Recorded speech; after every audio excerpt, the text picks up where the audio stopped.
우리 요나서 말씀은 우리가 잘 아는 말씀이죠. 우리 어린 교학교 아이들도 자녀들도 요나서의 얘기는 참 잘 알고 있습니다.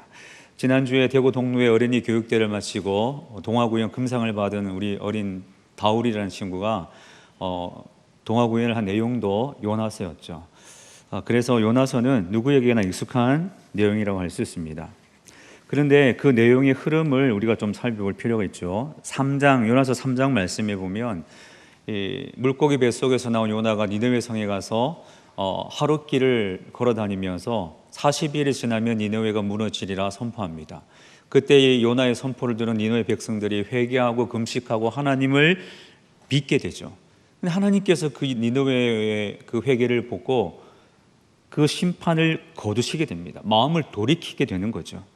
그래서 내리고자 작정하셨던 그 재앙과 심판을 니느웨에 내리지 않기로 결심하셨다 하는 그 하나님의 결심으로 요나서 3장이 마무리되고 있습니다. 그래서 이 3장으로 끝나면 참 은혜로운 결말이라 할 수 있는데 이 4장이 나옵니다. 4장은 그 내용을 보면 요나의 그 불순종, 요나의 고집 이런 것들이 주 내용으로 나오고 있죠. 굳이 4장은 없어도 되는데 왜 이런 말씀을 기록했을까? 설마 하나님께서 한 선지자의 연약함을 부각시켜서 사람들에게 욕먹게 하기 위함인가? 그를 하나님이 아니시지 않습니까? 그래서 요나서 4장의 내용을 통하여서 이 요나의 태도를 통한 교훈, 그리고 요나를 대하시는 하나님의 그 모습을 통한 교훈들을 우리가 묵상할 필요가 있습니다. 오늘 시간에는 그 내용들을 살펴보면서 함께 은혜를 나누고자 합니다. 4장을 통하여 묵상할 때 첫 번째 교훈은 하나님에 대한 지식이 순종의 원동력이 되게 하라라는 말씀입니다. 하나님을 아는 지식은 우리의 순종의 삶의 원동력이 되어야 합니다. 오늘 1절 말씀에 보면 요나가 매우 싫어하고 성내었다 말씀하고 있습니다. 요나가 지금 분노하고 있습니다. 단순히 조금 화를 낸 것이 아니라 매우 분노하고 매우 싫어하였다 말씀하고 있죠. 못마땅히 하는 겁니다. 이 상황 자체가 너무 싫은 거죠. 그런데 그 분노의 대상이 누구를 가리킵니까? 하나님이죠. 하나님을 향하여 요나는 분노하고 있습니다. 여러분, 하나님께 분노해 본 적 있습니까?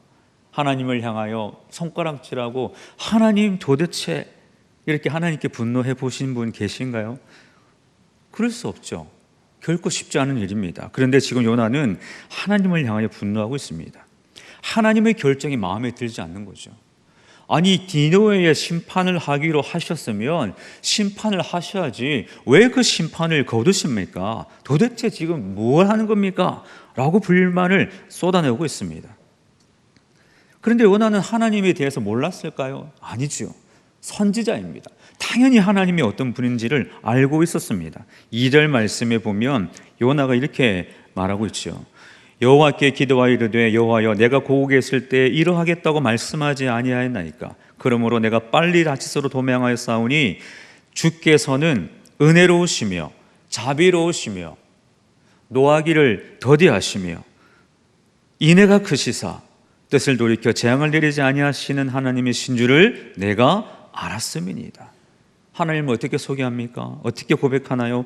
은혜로우시며 자비로우시며 노하기를 더디하시며 인애가 크신 분임을 내가 알았다 고백합니다. 이 하나님에 대한 성품은 출애굽기 34장 6절 말씀에도 기록되어 있습니다. 여호와께서 그의 앞으로 지나시며 선포하시되 여호와라 여호와라 자비롭고 은혜롭고 노하기를 더디하고 인자와 진실이 많은 하나님이라. 하나님을 이렇게 소개하고 있습니다. 이 말씀은 요엘서에도 나오는데 요엘서 2장 13절 말씀은 이렇게 기록을 하고 있습니다. 너희는 옷을 찢지 말고 마음을 찢고 너희 하나님 여호와께로 돌아올지어다. 그는 은혜로우시며 자비로우시며 노하기를 더디하시며 인애가 크시사 뜻을 돌이켜 재앙을 내리지 아니하시나니. 우리 하나님이 이런 분이죠. 은혜롭습니다. 은혜로우시며 자비, 노하기를 더디하심, 또한 인자, 진실, 이것이 하나님의 성품입니다. 하나님은 이런 분이시죠. 요나는 하나님이 이런 분이신지를 알고 있었습니다. 그런데 하나님께서 그 성품대로 니느웨를 용서하실 때에 그것을 용납하지 못하는 것이죠. 하나님이 이러실 줄 알았기 때문에 본인이 다시스로 도망가려 했다라고 스스로 도망친 이유를 2절에서 밝히고 있습니다. 안타까운 것은 하나님에 대한 지식이 요나로 하여금 하나님의 뜻을 저버리게 하는 부정적 요인으로 작용하고 있다는 것입니다. 하나님을 아는 지식이 순종으로 연결되지 않고 있습니다. 예수님 시대의 서기관과 바리새인들의 모습 속에서도 이것을 찾아볼 수 있죠. 누구보다 율법을 잘 아는 그들이었습니다. 율법을 해석하고 가르치고 기록했던 사람이 서기관 바리새인들이었죠. 그런데 가장 예수님께 많이 혼난 사람들, 많은 구중을 들은 사람들이 누구입니까? 이 서기관과 바리새인들입니다. 이유가 무엇인가요? 율법을 가르치기는 하지만 그 가르치는 대로 순종하지 않았기 때문입니다. 말씀을 아는 대로 삶의 자리에 적용하고 연결시키지 않았기 때문이지요.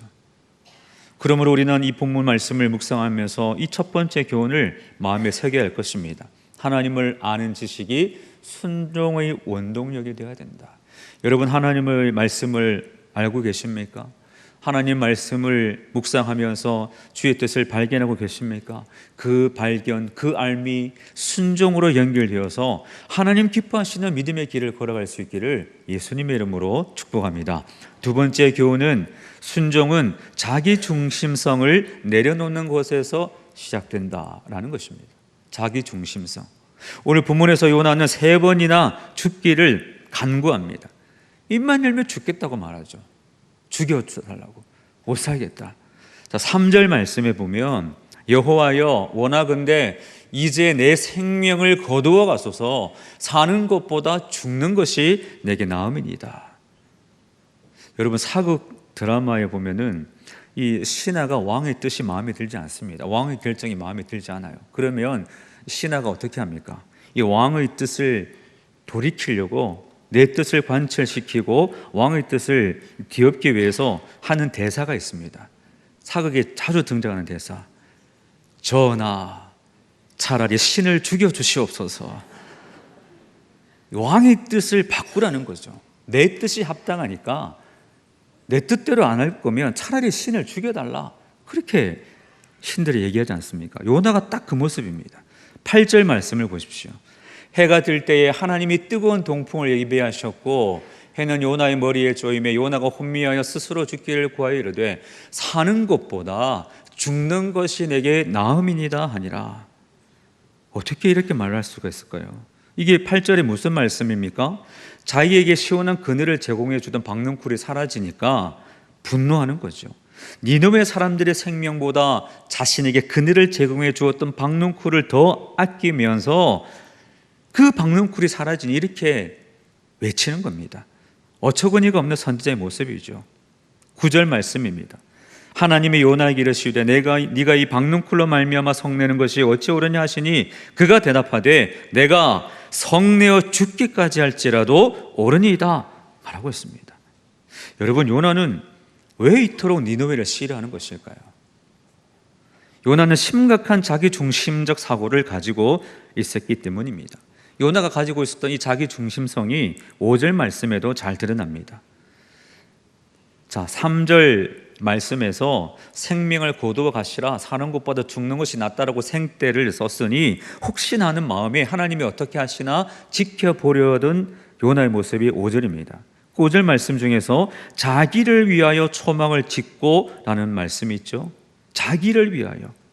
좌우를 분별하지 못하는 12만여 명의 생명에는 관심이 없고 오직 자기를 위하여 초막을 짓는 것, 그늘을 만드는 것만 관심이 있습니다. 또 5절 말씀에 보면 그 성읍에 무슨 일이 일어나는가 보려고 라는 구절이 있습니다. 무슨 뜻인가요? 니느웨의 멸망을 계속 기다리고 있습니다. 내가 하루 동안 말씀을 전했는데 니느웨 사람들이 회개를 했죠.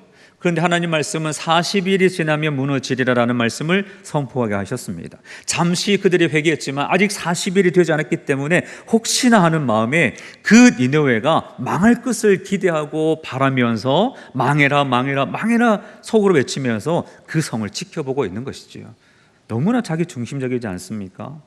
오늘 요나의 이 말씀을 쭉 묵상하다 보면 한 가지 발견할 수 있는 것이 있는데, 자기 중심성이 강한 사람은 화를 잘 내는 것 같습니다. 요나가 지금 1절부터 화를 내죠. 성내고 화를 내지 않습니까? 내 뜻대로 되지 않기 때문에 분노하는 거죠. 내 뜻이 수용되면 좋은데 그렇지 않기 때문에 화를 내는 겁니다. 그래서 하나님께서 4절과 9절에서 이렇게 말씀하시죠. 네가 성내는 것이 옳으냐 묻습니다. 네가 성내는 것이 옳으냐. 여러분, 우리 삶의 자리에서 화를 좀 내지 마시기 바랍니다. 좀 분노하지 마시기 바랍니다. 서로 웃으면서 그렇게 웃음 있는 공동체를 만들어 가셨으면 좋겠습니다. 사실 제 안에도 분노가 있어서 제 안에서도 분노가 끓어올 때가 있습니다. 어떨 때는 아침마다 분노할 때가 있습니다. 나는 바쁜데 너무 여유가 있는 한 생명체 때문에 제가 분노할 때가 있습니다.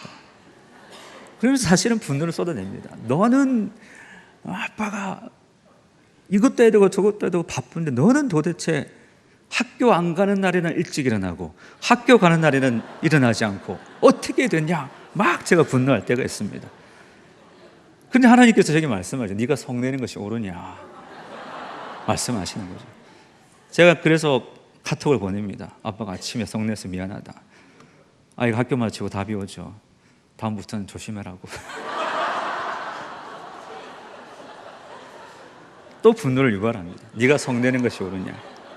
여러분, 모든 삶의 자리에서 화가 날 때에 네가 성내는 것이 옳으냐, 다른 사람에게 질문하지 마시고 스스로에게 질문해 보십시오.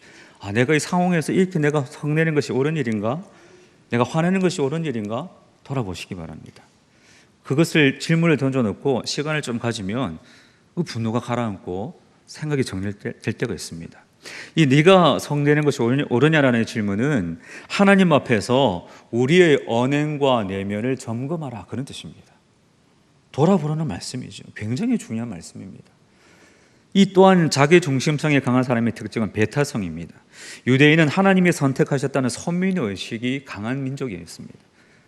이 유대인의 고질병이 배타적 선민의식입니다. 요나서가 이것을 잘 드러내죠. 물론 니느웨는 악한 도시였습니다. 누가 봐도 심판을 받아야 마땅한 그런 도시가 니느웨였습니다. 아수르의 수도였죠.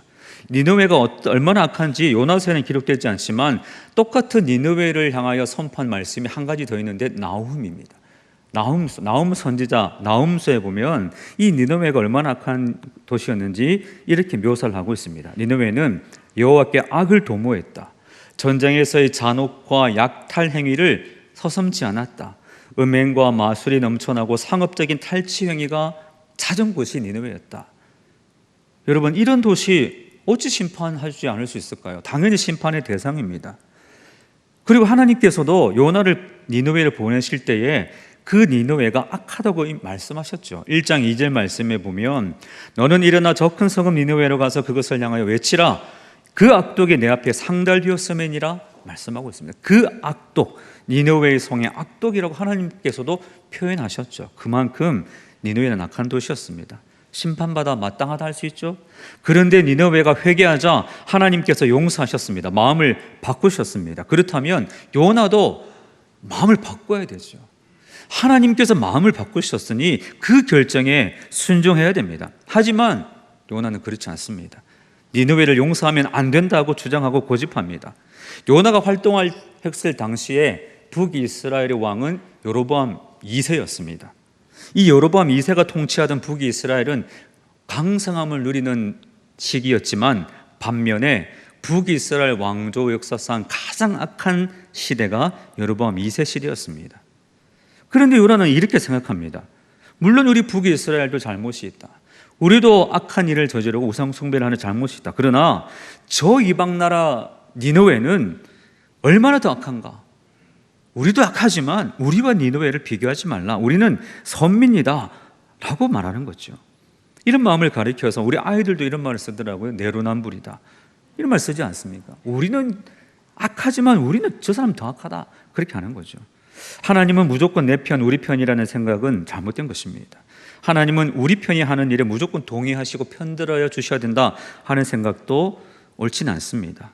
은혜는 나한테만 임해야지 다른 사람에게 임하는 것은 안 된다는 생각도 문제가 있습니다.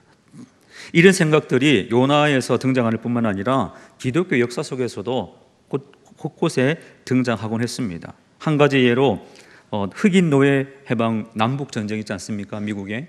그때 남부 지역의 기독교는 굉장히 부흥하고 아주 열심히 기독교였습니다. 그런데 남부 기독교인들이 무엇을 반대했습니까? 흑인들의 노예 해방을 반대했습니다. 전쟁을 하지 않았습니까? 바로 이런 것들이죠. 요나의 마음과 같은 말입니다. 2016년도에 우리 교회가 운동을 했습니다. 그때 달리기를 했는데 교육자 대표로 제가 출전을 했습니다. 그런데 체육 전공 목사님, 부목사님 한 분이 저랑 같이 뛰었는데 얼마나 빨리 달리시는지 아주 사정없이 저를 앞질러서 아주 제가 엄청나게 민망한 적이 있습니다. 그 마음만 생각하면 아직도 제가 분노가 오르는데 그렇다고 원망하고 불평하면 안 되죠. 하나님 앞에 그런 마음들을 내려놓을 필요가 있습니다. 하나님께 우리 편이 꼭 이기게 해달라고 기도할 필요는 있죠. 그렇지만 기도대로 응답되지 않아도 수용할 줄 아는 마음이 믿음의 마음 아니겠습니까? 자기 중심성을 내려놓고 겸손과 수용, 화해의 삶을 살아가시기를 예수님의 이름으로 축복합니다. 세 번째 교훈은 하나님께서 하시는 일은 항상 정당하다라는 말씀입니다. 하나님 하시는 일은 항상 정당하다. 6절 말씀에서 중요한 표현이 하나 등장하는데 하나님 여호와라는 표현입니다. 다른 구절에서는 하나님이라고 하거나 여호와라고 합니다. 그런데 6절에서는 하나님 여호와라고 하나님의 이름을 부르고 있습니다. 여호와라는 이름은 엘로힘이라는 히브리어로 기록되고 있는데 창조주 하나님을 가리키는 표현이죠. 하나님께서 창조하시고 역사를 주관하신 하나님을 가리킬 때에 엘로힘이라는 신명을 사용합니다. 여호와라는 뜻은 구속하시고 언약하시고 언약을 이루기까지 사랑하시는 하나님을 가리키는 표현입니다. 그래서 하나님 여호와라는 말씀은 하나님은 만물을 창조하시고 권능으로 다스리시고 주관하시는 분이 하나님이라는 의미를 담고 있습니다. 요나서는 이러한 여호와 하나님의 모습을 여러 번 강조합니다. 1장부터 보면 요나가 다시소로 도망칠 때에 풍랑을 준비하지 않습니까? 그리고 그 풍랑을 잠재우기도 하시는 분이 하나님이십니다. 물고기를 제어하여서 요나를 삼키게 하신 분도 하나님이고 물고기가 요나를 육지에 토해내게 하신 분도 하나님이셨습니다. 오늘 보면 6절, 7절, 8절 말씀에 보면 계속해서 반복되는 단어 하나가 예비하사라는 단어입니다. 하나님은 6절에서 박능쿨을 예비하셨습니다. 7절에 벌레를 예비하셨고 8절에서는 뜨거운 동풍을 예비하셨습니다.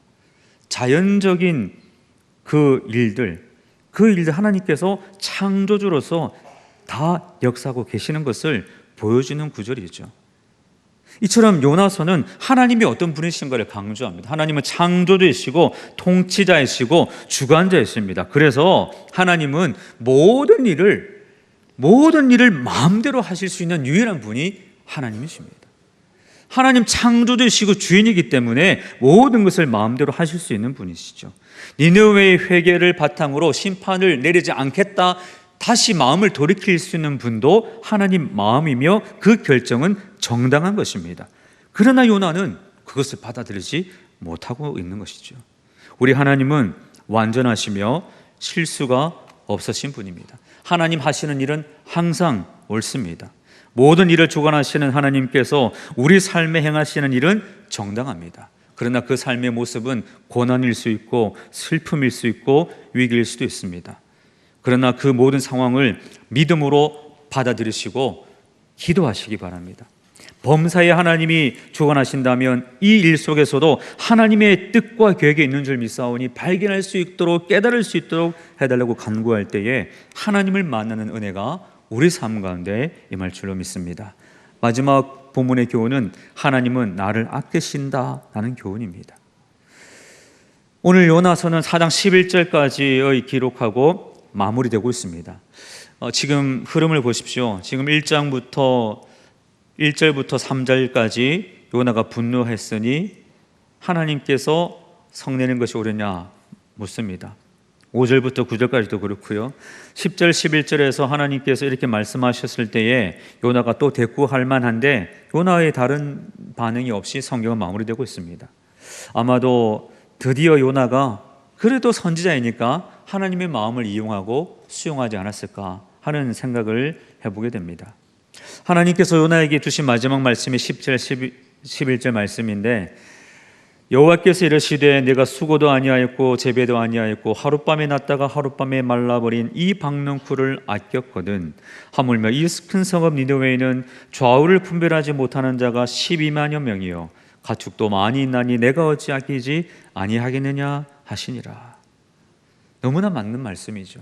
그래서 아마도 요나는 이 하나님의 마지막 말씀에 마음을 돌이켜 수용하고 수긍하면서 더 이상 하나님 앞에 그 대꾸를 하지 않고 이어가지 않았나, 그 뜻을 받아들이지 않았나, 이렇게 생각해 볼 수 있습니다. 그런데 10절 11절 말씀에서 우리가 주목해야 될 한 단어가 있습니다. 아끼다라는 단어입니다. 아끼다. 여러분, 아끼다는 말씀 여러분 다 이해하시지 않습니까? 그런데 이 성경에서 오늘 이 본문에서 아끼다라는 이 히브리어가 가진 의미는 이렇습니다. 그 어원은 무언가를 덮어서 가린다, 그런 뜻입니다.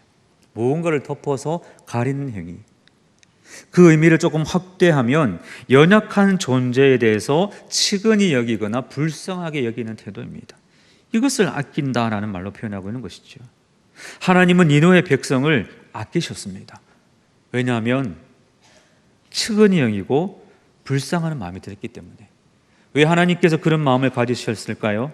11절 말씀 한 단어에서 힌트를 얻을 수 있습니다. 11절에 보면 12만여 명이요 라는 구절이 있습니다. 여기 명이라는 이 한 글자가 히브리 원어 성경에는 아담이라는 말로 기억되고 있습니다. 아담이라는 말은 사람이라는 말이죠.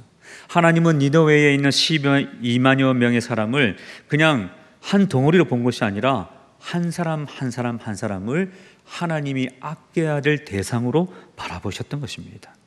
그래서 그들의 연약함을 덮어주고 그들의 불쌍함을 끌어안으셔서 그들을 아꼈다 말씀하는 거죠. 이것이 하나님의 마음이었습니다. 하나님은 우리를 동일한 마음으로 아끼고 사랑하는 분이십니다. 하나님 우리를 아껴주시는 분이십니다. 사탄이 우리의 죄를 공격할 때 예수님의 보혈로 덮어서 우리의 죄를 가리어서 죄가 보이지 않게 우리를 사랑으로 덮어주셨습니다. 천국 백성 되게 하시고 하나님 나라의 상속자가 되게 하셨습니다. 우리를 아끼셔서 우리를 구원하시기 위해 독생자를 내어주시기까지 우리를 아끼시는 그 사랑을 우리에게 보여주셨습니다. 우리가 살아갈 수 있는 것, 날마다 삶을 살아갈 수 있는 이유는 우리를 아끼시는 하나님의 은혜 때문인 줄로 믿습니다. 지금도 우리는 하나님의 그 은혜 가운데 머물고 있죠. 우리 모두는 하나님을 아끼시는 사람들입니다. 그것이 하나님의 마음이죠. 요나가 이 하나님의 마음을 발견할 때에 드디어 변화되지 않았을까? 오늘 우리를 아끼시는 하나님의 마음을 이해하시고 무슨 일을 만나든지 이 길 가운데서 주님 나를 아끼시기에 피할 길을 주시고 은혜의 길을 열어주실 줄 믿습니다라는 고백으로 하나님과 동행하는 삶을 살아가시는 우리 모두가 될 수 있기를 바랍니다. 오늘 요나서가 주는 교훈을 마음에 새기시고 하나님 기뻐하시는 믿음의 길을 걸어가시는 저와 여러분 모두가 되시기를 예수님의 이름으로 간절히 축원합니다.